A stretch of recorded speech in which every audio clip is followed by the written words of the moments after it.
வணக்கம். டான் தமிழொலியின் காலை நேர பிரதான செய்தி அறிக்கை. செய்திகளுக்காக இணைந்திருக்கும் நான் கிருஷாயினி உருத்திரராசன். இளஞ்செழியனுக்கு சேவை நீடிப்பு திட்டமிட்டு மறுக்கப்படவில்லை என அமைச்சர் நலிந்த ஜாதச தெரிவித்துள்ளார். மேல் நீதிமன்ற முன்னாள் நீதிபதி மாணிக்க வாசகர் இளஞ்செழியன் அவரின் சட்டத்துறை சார் சேவைகள் மீது என்றும் உமக்கு மதிப்பும் கௌரவமும் உள்ளது. திட்டமிட்டு அவருக்கான சேவை நீடிப்பு மறுக்கப்படவில்லை. குறித்த காலப்பகுதியில் சேவை நீடிப்புக்கான அவசியம் ஏற்பட்டிருக்காது என அமைச்சரவை பேச்சாளர் அமைச்சர் நலிந்த ஜாதச தெரிவித்துள்ளார். தனக்கான சேவை நீடிப்பு குறித்து ஜனாதிபதி அனுரகுமார் திசாநாயக்கவுக்கு 4 சந்தர்ப்பங்களில் கடிதம் அனுப்பியுள்ளார் என்றும் அவற்றில் ஒன்றுக்கேனும் பதில் கிடைக்கவில்லை எனவும் முன்னாள் மேல் நீதிமன்ற நீதிபதி இளஞ்செழியன் கவலை வெளியிட்டிருந்தார். நேற்றைய தினம் அமைச்சரவை முடிவுகளை அறிவிக்கும் செய்தியாளர் சந்திப்பில் இது தொடர்பில் ஊடகவியலாளர்கள் கேள்வி எழுப்பினார். இவற்றுக்கு பதிலளிக்கும் போதே அமைச்சர் இவ்வாறு குறிப்பிட்டார். மேல் நீதிமன்ற முன்னாள் நீதிபதி இளஞ்செழியன் அவரின் சேவைகள் இது தொடர்பில் சமூகத்தில் மதிப்பும் கௌரவமும் காணப்படுகிறதா? இவரை போன்ற பல அரசு அதிகாரிகள் காணப்படுகின்றனர். சில சந்தர்ப்பங்களில் நீதிமன்ற கட்டமைப்புக்குள் சேவை நீடிப்புகள் வழங்கப்படும் போது பல விடயங்கள் தொடர்பில் அவதானம் செலுத்தப்பட வேண்டும். சில சந்தர்ப்பங்களில் நீதிமன்ற கட்டமைப்புக்குள் அடுத்தடுத்த நிலைகளுக்கு பதவி உயர்வு பெற வேண்டியவர்களுக்கும் சிக்கல்கள் ஏற்படக்கூடும். அவ்வாறான காரணிகளை அடிப்படையாக கொண்டு அவருக்கு சேவை நீடிப்பு வழங்கப்படாமல் இருந்திருக்கலாம். மாறாக திட்டமிட்டு அவருக்கான சேவை நீடிப்பு வழங்கப்படாமல் இருக்கவில்லை. இது வழமையான நடைமுறையாகும். சில துறைகளில் சேவை நீடிப்புகள் வழங்கப்பட்டிருக்குமாயின் அங்கு பதவி வெற்றிடங்களுக்கான நியமங்களும் இல்லாமல் இருந்திருக்கும். எனவேதான் அங்கு ஓய்வு பெறவிருந்த அதிகாரிகளுக்கு பதவி நீடிப்பு வழங்கப்பட்டிருக்கும். ඒ අවස්ථාව අනුව එන්න ඉන්න අයට යම් ගැටලුකාරී තත්ත්වයක් මත වෙන්නත් පුළුවන්. ඉතින් එහෙම මිසක් නැත්තම් මේක විශේෂයෙන් ඔවුන්ට එක්ස්ටෙන්ෂන් නොදී හිටීමක්. அரசு சேவையில் 60,000 வெற்றிடங்களை நிரப்புவதற்கு நடவடிக்கை எடுக்கப்பட்டுள்ளது. அரசு சேவையில் 60,000 உத்தியோகத்தர்களை உள்ளிருப்பதற்கான நடவடிக்கை எடுக்கப்பட்டு வருவதாக பொது நிர்வாகம், மாகாண சபைகள் மற்றும் உள்ளூராட்சி அமைச்சர் சந்தன அபேரட்ன தெரிவித்துள்ளார். கடந்த வரவு செலவு திட்டத்தின் போது அறிவிக்கப்பட்டிருந்த 30,000 வெற்றிடங்களை நிரப்ப ஏற்கனவே ஒதுக்கீடுகள் ஒதுக்கப்பட்டுள்ளன. தற்போது ஆட்சேர்ப்பு நடந்து வருகிறது. நிர்வாக சேவை, பொறியியல் சேவை, திட்டமிடல் சேவை, கணக்காளர் சேவை போன்ற முக்கிய துறைகளின் அவசியமான வெற்றிடங்களை நிரப்புவதற்கான செயல் திட்டம் ஏற்கனவே ஆரம்பமாகியுள்ளது. அமைச்சரவையால் நியமிக்கப்பட்ட உபக்குழுவின் பரிந்துரைகளின் அடிப்படையில் 226 பேர் பொறியியல் சேவைக்கு ஆட்சேர்ப்பு செய்யப்பட உள்ளனர் எனவும் தெரிவிக்கப்பட்டுள்ளது.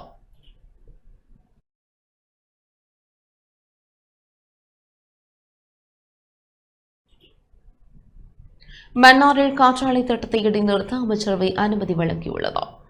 மன்னாரில் காற்றாலை மின் உற்பத்தி திட்டத்தை இடைநிறுத்த அமைச்சரவை அனுமதி வழங்கியுள்ளதாக அமைச்சரவை பேச்சாளர் அமைச்சர் நலிந்த ஜாதச தெரிவித்துள்ளார். அமைச்சரவை முடிவுகளை அறிவிக்கும் ஊடகவியலாளர் சந்திப்பில் அரசாங்க தகவல் திணைக்களத்தில் இடம்பெற்றது. அதன்போதே அவர் இதனை தெரிவித்தார். මන්නාරම්දූපතේ නව සුළං විදුලි ව්‍යාපෘති ක්‍රියාත්මක කිරීම අත්හිටුවීම සඳහා වන යෝජනාව நாடளாவிய ரீதியில் மேல் புதுப்பிக்கப்படும் வளங்களின் விரிவாக்க திட்டத்திற்கமைய அதிகளவான காற்று ஆற்றல் வளம் கொண்ட பிரதேசமாக அடையாளம் காணப்பட்டுள்ள மன்னார் தீவில் 3 காற்றாலை மின்னுற்பத்தி திட்டங்கள் திட்டமிடப்பட்டுள்ளன. குறித்த கருத்திட்டங்களில் ஒரு கருத்திட்டமான தம்பவ பவனி காற்றாலை மின்னுற்பத்தி நிலைய நடவடிக்கைகள் 2021ஆம் ஆண்டில் ஆரம்பிக்கப்பட்டுள்ளது.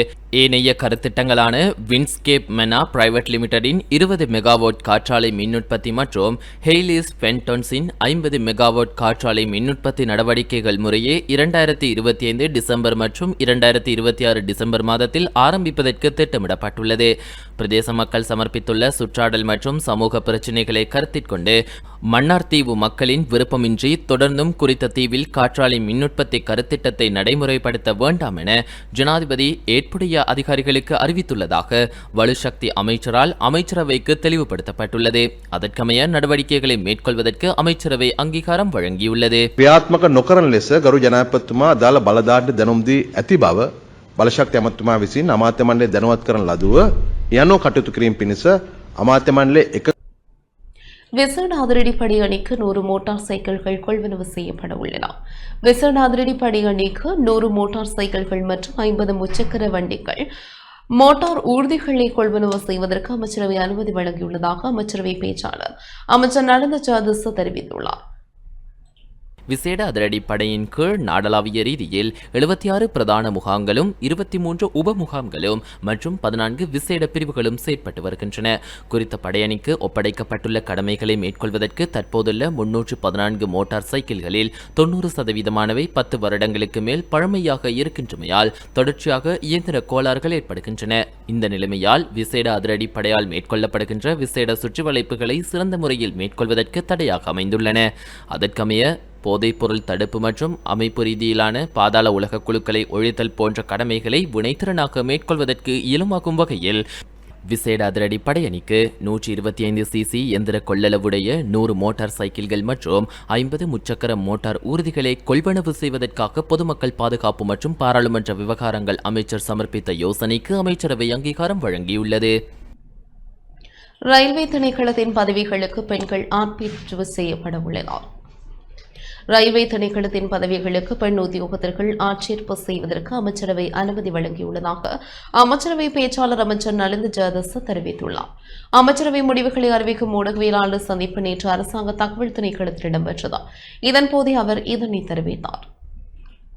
ரயில்வே திணைக்களத்தின் கீழ் ரயில் இயந்திர சாரதிகள், ரயில் பாதுகாப்பு அதிகாரி, ரயில் நிலைய பொறுப்பதிகாரி மற்றும் ரயில் மேற்பார்வை முகாமையாளர் போன்ற பதவிகள் ரயில் சேவையை பேணிச் செல்வதற்கு தேவையான பதவிகளாகும்.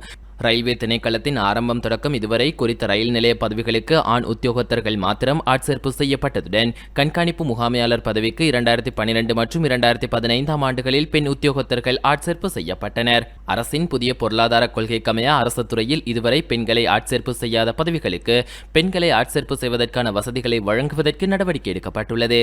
அதற்கமைய போக்குவரத்து, நெடுஞ்சாலைகள் மற்றும் நகர அபிவிருத்தி அமைச்சர் அவர்கள் சமர்ப்பித்துள்ள யோசனையை கருத்தில் கொண்டு தற்போது அங்கீகரிக்கப்பட்டுள்ள ஆட்சேர்ப்பு நடவடிக்கை முறைகளில் பெண் உத்தியோகத்தர்களை ஆட்சேர்ப்பு செய்வதற்கான ஏற்பாடுகள் இன்மையால் அரசியலமைப்பின் 55 உறுப்புரையின் 1 உப அரசியலமைப்பின் ஏற்பாடுகளுக்கமைய அமைச்சரவைக்கு வழங்கப்பட்டுள்ள அதிகாரத்திற்கிணங்க ரயில் இயந்திர சாரதிகள், ரயில்வே பாதுகாப்பு அதிகாரி, ரயில் நிலைய பொறுப்பு அதிகாரி மற்றும் ரயில் மேற்பார்வை முகாமையாளர் போன்ற பதவிகளுக்கு பெண் உத்தியோகத்தர்களை ஆட்சேர்ப்பு செய்வதற்காக கொள்கை ரீதியிலான அங்கீகாரத்தை வழங்குவதற்கு தீர்மானிக்கப்பட்டுள்ளது.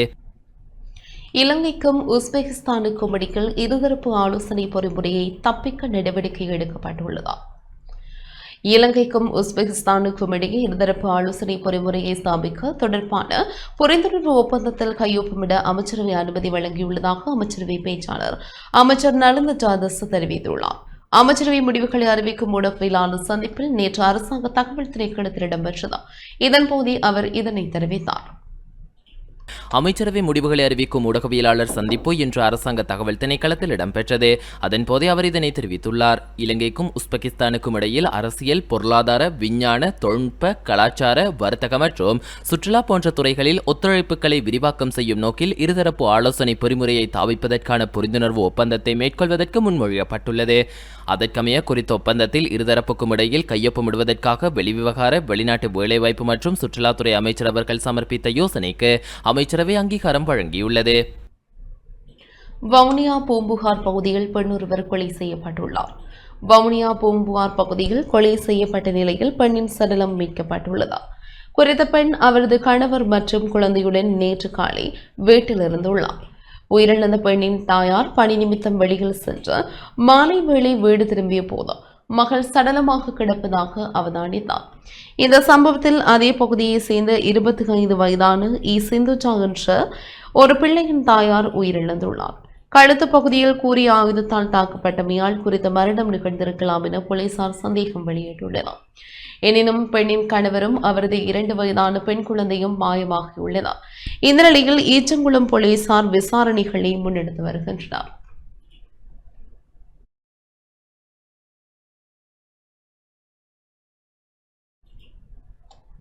கிளிநொச்சி சங்குப்பட்டி பாலத்திற்கு அருகில் பெண் ஒருவர் கொலை செய்யப்பட்ட சம்பவத்துடன் தொடர்புடைய பிரதான சந்தேக நபர் கைது செய்யப்பட்டுள்ளார். கிளிநொச்சி பூநகரை சங்குப்பட்டி பாலத்திற்கு அருகில் பெண் ஒருவர் கொலை செய்யப்பட்ட சம்பவத்துடன் தொடர்புடைய பிரதான சந்தேக நபர் கைது செய்யப்பட்டுள்ளார். சந்தேக நபர் யாழ்ப்பாணத்தில் கைது செய்யப்பட்டுள்ளதுடன் கொலை செய்ய பயன்படுத்தப்பட்ட காரும் மீட்கப்பட்டது. கிளிநொச்சி மாவட்ட குற்ற விசாரணை பிரிவினர் இந்த கைது நடவடிக்கையை மேற்கொண்டுள்ளனர். இதன்போது யாழ்ப்பாணத்தை சேர்ந்த 28 வயதான நபர் கைது செய்யப்பட்டார்.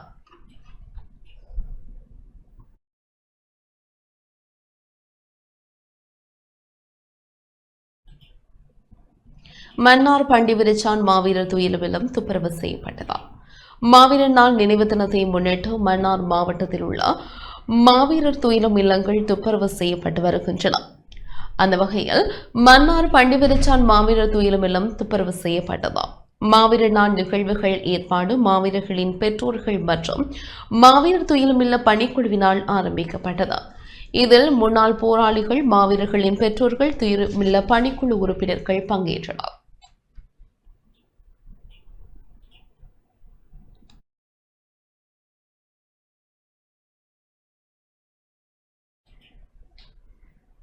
மாற்றுத்திறனாளிகளுடைய தேவைகள் தொடர்பில் ஆராயும் பாராளுமன்ற செயற்குழுவின் கலந்துரையாடல் நேற்று கிளிநொச்சியில் இடம்பெற்றது.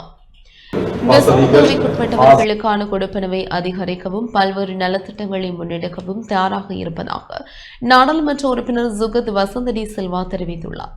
மாற்றுத்திறனாளிகளுடைய சேவை தொடர்பில் ஆராயும் பாராளுமன்ற செயற்குழுவின் கலந்துரையாடல் நேற்று கிளிநொச்சியில் இடம்பெற்றது. கிளிநொச்சி, முல்லைத்தீவு மாவட்டங்களை உள்ளடக்கிய வகையில் கிளிநொச்சி மாவட்ட செயலக திறன் விருத்தி மண்டபத்தில் பாராளுமன்ற செயற்குழு உறுப்பினர்களான சுகத் வசந்தடி சில்வா மற்றும் பானா சத்தியலிங்கம் ஆகியோரின் பங்கேற்புடன் விடயங்கள் ஆராயப்பட்டன. இந்த கருத்து வெளியிட்ட நாடாளுமன்ற உறுப்பினர் சுகத் வசந்தடி சில்வா, நாட்டில் 8.7 பேர் இயலாமையுடையவர்களாக காணப்படுகின்றனர். அவர்களுடைய தேவைகள் நிறைவு செய்யப்பட வேண்டும். அவர்களுக்காக வழங்கப்படுகின்ற உதவித்தொகை கொடுப்பனவுகள் அதிகரிக்கப்பட வேண்டும். 20,000 ரூபாயில் இருக்கின்ற கொடுப்பனவு 50,000 ரூபாயாக அதிகரிக்கப்பட உள்ளதுடன் 10 லட்சம் பெறுவதையான வீட்டு திட்டங்களுக்கு மேலும் 10 லட்சம் ரூபாய் அதிகரிப்பை மேற்கொள்ள திட்டமிடப்பட்டுள்ளது. இந்த கலந்துரையாடலில் கிளிநொச்சி மாவட்ட அரசாங்க அதிபர் எஸ் முரளிதரன், முல்லைத்தீவு மாவட்ட பதில் அரசாங்க அதிபர், கிளிநொச்சி மாவட்ட பதில் அரசாங்க அதிபர் மற்றும் திணைக்கள தலைவர்கள், விசேட தேவைக்குட்பட்டவர்கள் என பலரும் கலந்து கொண்டனர். அரசியல் வேறுபாடுகளுக்கு அப்பால் மக்களுடைய நன்மை கருதி நாங்கள் இணைந்து பயணிக்க வேண்டும். அதைத்தான் மக்கள் விரும்புகிறார்கள். நாங்கள் இணைந்து பயணிப்போம். இந்த பாராளுமன்றத்தால் முடிந்த, இந்த அரசாங்கத்தால் முடிந்த மக்களுக்கு நன்மை பயக்கின்ற நல்லது செய்யக்கூடிய விடயங்களை நாங்கள் ஓய்வின்றி செய்வதற்கு நாங்கள் திடசங்கற்பம் கொண்டிருக்கின்றோம். இப்போது யுத்தம் முடிவடைந்து 15 ஆண்டுகளுக்கு பிறகும் நாங்கள் பல பிரச்சனைகளை எதிர்கொள்கிறோம். அதில் மிகவும் முக்கியமானது இயலாமை உடையவர்களுக்கான பல பிரச்சனைகள் இன்றும் தீர்க்கப்படாமல் இருப்பது.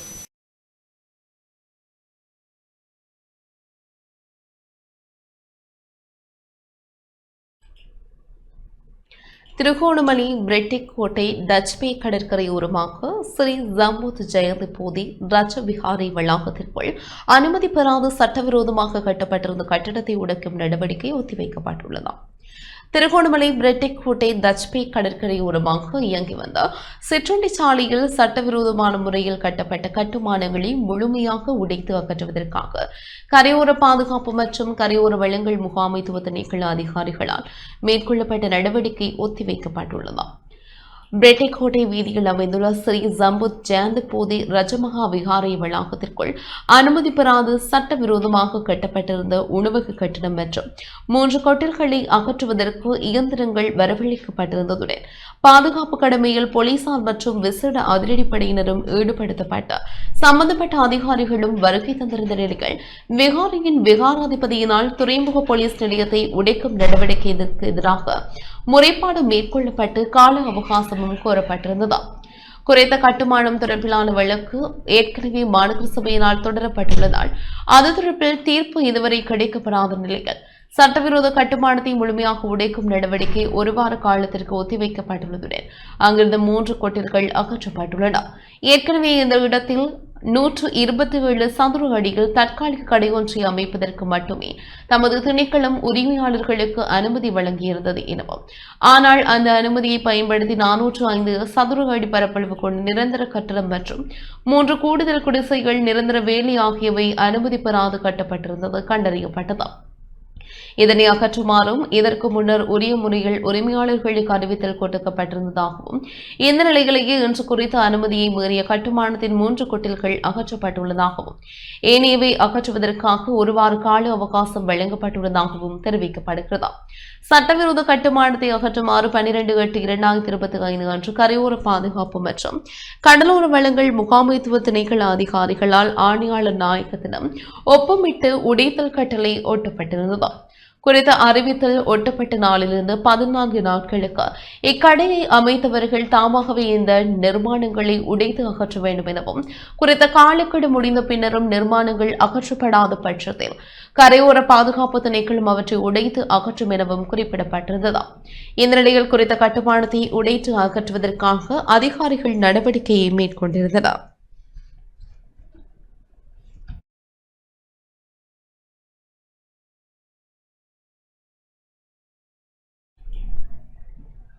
அபிவிருத்தி உத்தியோகத்தர்களாக உள்வாங்கப்பட்டு ஆசிரியர் பணிக்கு இணைத்துக் கொள்ளப்பட்டவர்களுக்கு ஆசிரியர் நியமனம் வழங்க கோரி மட்டக்களப்பு மேற்கு வலயக்கல்வி அலுவலகம் முன்பாக பெற்றோர்கள் ஆர்ப்பாட்டத்தில் ஈடுபட்டனர்.